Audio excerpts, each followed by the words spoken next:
അപ്പൊ ഫിറ്റ്നസ് ലെവലിൽ ഒരു പ്ലെയർ അത് സാക്രിഫൈസ് ചെയ്യുകയാണെങ്കിൽ ഹോൾ ടീമിനെ അത് ബാധിക്കും. കാരണം ഒരു 3 റൺ ഓടി ജയിക്കേണ്ട സ്ഥലത്ത് ഒരാൾക്ക് ഫിറ്റ്നസ് ഉണ്ട്, ഒരാൾക്ക് ഇല്ലെങ്കിൽ അത് 2 റൺ ഓടി നമ്മൾ തോൽക്കുമ്പോൾ അത് ഫിറ്റ്നസ് കാരണമാണ് വരുന്നത് എന്നുള്ളൊരു പോയിന്റ് അവിടെ വരുന്നുണ്ട്.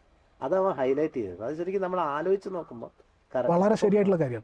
കാരണം നമുക്ക് ഉഴപ്പുന്ന ഒരു കാലൊക്കെ കഴിഞ്ഞു. പ്രത്യേകിച്ച് ഇപ്പോൾ ക്വാർട്ടറും സെമിയും നോക്കി അറിയാം, ഒരു റണ്ണിനും 2 റണ്ണിനുമാണ് നമ്മൾ. പണ്ടൊക്കെ ഇപ്പം രണത്തുംകൊക്കെ കളിക്കുമ്പോൾ തടിച്ചിട്ടും വയറും ഒക്കെ കളിക്കാം. ഇനിയിപ്പം ടോപ്പ് ഫിറ്റ്നസ് ഉണ്ടെങ്കിൽ മാത്രം, കാരണം 3 ഫോർമാറ്റായി. ഇനി ഫിറ്റ്നസിന് ഹ്യൂജ് റോൾ ഉണ്ട്.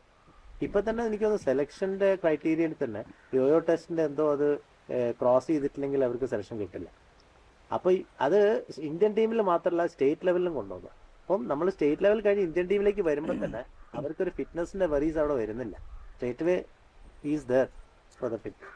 അപ്പൊ അതൊക്കെ അങ്ങനെ കുറെ മാറ്റങ്ങൾ